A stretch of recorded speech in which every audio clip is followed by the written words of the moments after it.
ඔන්න මම දවස පටන් ගත්තා. මේ තමයි මම මුලින්ම පෙන්නන්න යන්නේ මගේ ෆේස් ක්‍රීම් එක. මේ තමයි ෆේස් ක්‍රීම් එක. ෆේස් ක්‍රීම් එක ගන්නවා. මේ තමයි මගේ ලිප් බාම් එක. එක එක ඒවා මේ මං කියන්නේ මටම ආවෙනික වෙච්ච ලිප් බාම් තියෙනවා හොඳේ. මෙන්න මම පටන් ගන්නවා. ඉතින් ලිප් ලයිනර් එක අඳිනවා. ලොකු එකක් නෙමෙයි. බොහොම සරල මේකප් එකක් තමයි දාන්නේ. සරල මේකප් එකක්. ලොකු දේවල් නෑ. මගේ තියෙන ලස්සන වැඩි කරගන්න ගමන් වටපිට දේවල් වලටත් ඇහුම්කන් දෙනවා. හැබැයි ඔයා නම් වටපිට දේවල් වලට ඇහුම්කන් දෙන්න එපා. මම මේ කරන්නේ මොකද කියලා හරියට බලා ගන්න.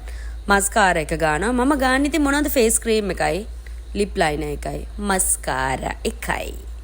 පොඩ්ඩක් ඉතින් ඔය වගේ වැඩද දා ගාලා ඊට පස්සේ මගේ අලුත් හෙයා කට් එක තියෙනනේ. මෙන්න මේක තමයි මගේ අලුත් හෙයා කට් එක. ගොඩාක් අය ඉතින් මට කිව්වා කැතයි මොකද මට තියෙන්නේ ලස්සන මුතු කර්ල් එකක්. ලස්සන මුතු කර්ල් එකක්.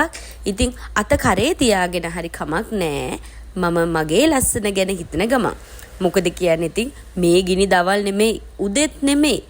මහා පාන්දර කියලා කිව්වට ඉතින් පාන්දර 5ට. මම මගේ රැකියා කරන ස්ථානට එන්නේ පාන්දර 5ට. ඒ ඇවිල්ලා මේ පොඩි කැස්සක් ආවා. වැඩි ගණන් ගන්න එපා හොඳේ. කීනක විතරක් අහගන්නකෝ. පාන්දර 5ට ඇවිල්ලා මම මලක් වගේ ඉන්නවා. මම මලක් වගේ කවුද ආස නැත්තේ මල් දිහා බලන්න. ඉතින් මම මලක් වගේ ඉන්නකොට තමයි මම මගේ වෘත්තියේ මේකප් ආටිස්ට් කෙනෙක්. ඉතින් මම මලක් වගේ ඉන්න එපැයි. මලක් වගේ ඉන්න ගමන් අනිත් අයව මල් වගේ ලස්සන කරනවා. කාන්තාවක්ද වෙන්නේ, පිරිමි පාර්ශවයක්ද වෙන්නේ, කවුරුනොත් මම මලක් වගේ එයාලවත් ලස්සන කරනවා. මං වගේ මෙයාලත් ලස්සනට ඉන්න එපා. එයාලා වගේ මමත් ලස්සනට ඉන්න ඕනේ. ඔය වගේ තමයි ඉතින් තව ආව කට්ටිය අපේ අශේක් මල්ලිත් ආවා.